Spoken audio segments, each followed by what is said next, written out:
بسم اللہ الرحمن الرحیم۔ السلام علیکم، نحمدہ و نصلی علی رسولہ الکریم۔ آج ہم نفحۃ الادب کا سبق نمبر 80 پڑھیں گے۔ الصدیق المخلص، مخلص دوست۔ شروع کرتے ہیں۔ حکی ان رجلا کان علیہ دین، بیان کیا گیا ہے کہ ایک شخص پر قرض تھا، ایک شخص جس پر قرض تھا۔ اس کی جگہ ترجمہ سیدھا یوں کر لیں گے کہ ایک شخص پر، علیہ کا ترجمہ اسی کے ساتھ، ایک شخص پر قرض تھا، کان دین، قرض تھا۔ فکان لا یقر له قرار ولا یہنأ له عیش ولا یلذ له طعام وشراب، اس لیے وہ نہ ہی چین آتا، لہو اس کو، اس لیے اس کو نہ ہی چین آتا، قرار، ہنا یہنأ اس کا معنی ہوتا ہے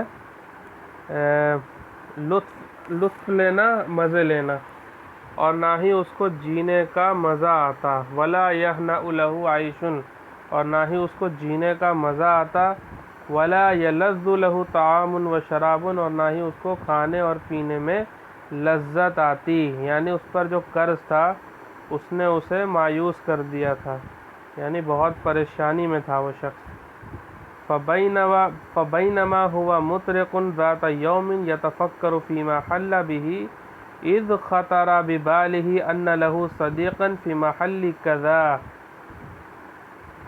بینما کا ترجمہ ہوتا ہے اس درمیان، انگلش میں اس کو وائل کہیں گے، وائل۔ تو اس درمیان کہ وہ سوچ رہا تھا، سوچنا، مطرق، سوچنا، دل میں خیال کرنا، کہ اس درمیان کہ وہ سوچ رہا تھا ایک دن جب وہ سوچ رہا تھا اس چیز کے بارے میں جو اس کو پیش آئی۔ حل بھی کا ترجمہ کریں گے کوئی چیز کا پیش آنا یا کسی مصیبت میں ہونا۔ حل بھی، فیما حل بھی کا ترجمہ ہوگا اس چیز کے بارے میں جو اس کو پیش آئی تھی، یا اس مصیبت کے بارے میں جس میں وہ تھا۔ اذ خطرہ، اچانک اس کے دل میں خیال، خطرہ ببالن کا ترجمہ ہوگا دل میں خیال آنا۔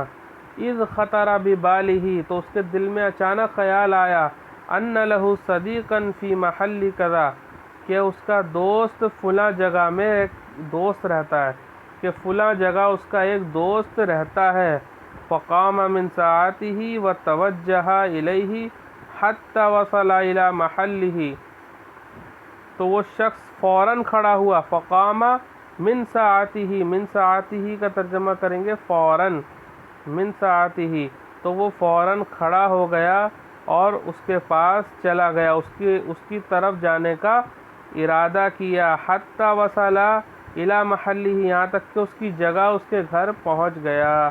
ودق الباب، اور دروازہ کھٹکھٹایا۔ فخرج وسأل حاجتہ، فخرج جو ہے یہ دوست کے لیے، یعنی دوست نکلا اور اس نے اس کی ضرورت کو دریافت کیا۔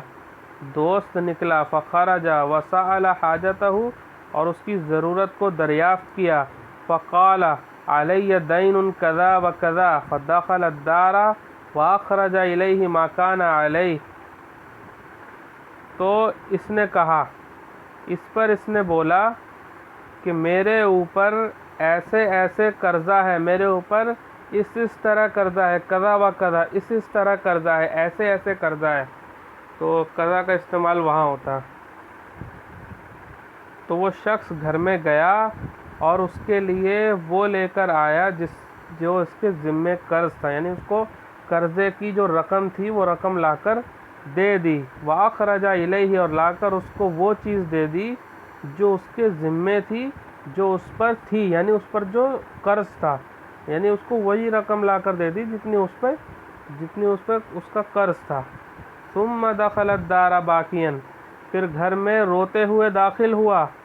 فقالت له زوجته، تو اس کی بیوی نے اس سے کہا، هل تعللت حيث شقت عليك الإجابة۔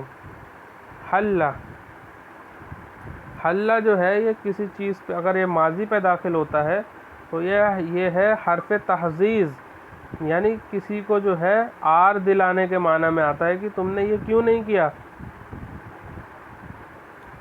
تو تعللت کا ترجمہ دیکھیں نیچے حاشیے میں 3 نمبر پہ اگر آپ دیکھیں گے تو آئے گا اعتذرت، یعنی معذرت کرنا۔ تو اس کی بیوی نے اس سے کہا کہ تم نے اس سے معذرت کیوں نہیں کی کہ تم پر اس کے سوال کو پورا کرنا دشوار تھا۔ اس حیثیت سے یا اس طور پر، حیثو کا ترجمہ کریں گے اس طور پر یا اس حیثیت سے کہ تم نے اس سے معذرت کیوں نہیں کی، اس طور پر کہ تم پر اس کا جواب، اس کے سوال کو پورا کرنا، اجابت کہیں گے، اس کے سوال کو پورا کرنا دشوار تھا، یعنی اس سے معذرت کیوں نہیں کی۔ فقالا، تو شخص نے کہا، اس کے شوہر نے کہا، انما ابکی لانی لم اتفقد حالہ حتی احتاج الی ان یسألنی، کہ بے شک میں اس وجہ سے رو رہا ہوں، بے شک میں رو رہا ہوں لانی، اس وجہ سے کہ میں نے اس کی حالت کی تحقیق نہیں کی، اس کی حالت کا جائزہ نہیں لیا، اس کی حالت کو، مطلب اس کی حالت جو ہے میں نے اس کو دیکھا نہیں، مطلب جا کے میں دیکھتا، تحقیق کرتا کہ کس حالت میں ہے، میں نے نہیں کیا۔ تفقد یا تفقدو کا ترجمہ تحقیق کرنے کے معنی میں ہی آتا ہے۔ یہاں تک کہ اس کو ضرورت ہوئی کہ وہ مجھ سے سوال کرے، یہاں تک کہ حتی احتاجا، یہاں تک کہ اس کو ضرورت پڑی مجھ سے مانگنے کی، مجھ سے سوال کرنے کی۔ تو یہ ہے الصدیق المخلص، یعنی مخلص دوست، کہ وہ جو ہے اس کی مدد کرنے کے بعد جو ہے وہ شخص پریشان ہے کہ میں نے پہلے ہی اس کو بغیر مانگے کیوں نہیں دے دیا۔ تو یہ سبق ہے، اس میں جتنے بھی اسباق ہیں سب کچھ نہ کچھ سکھاتے ہیں اور اس سے ہمیں سیکھنا چاہیے۔ یہیں پر یہ مکمل ہو گیا ہے۔ وآخر دعوانا ان الحمد للہ رب العالمین۔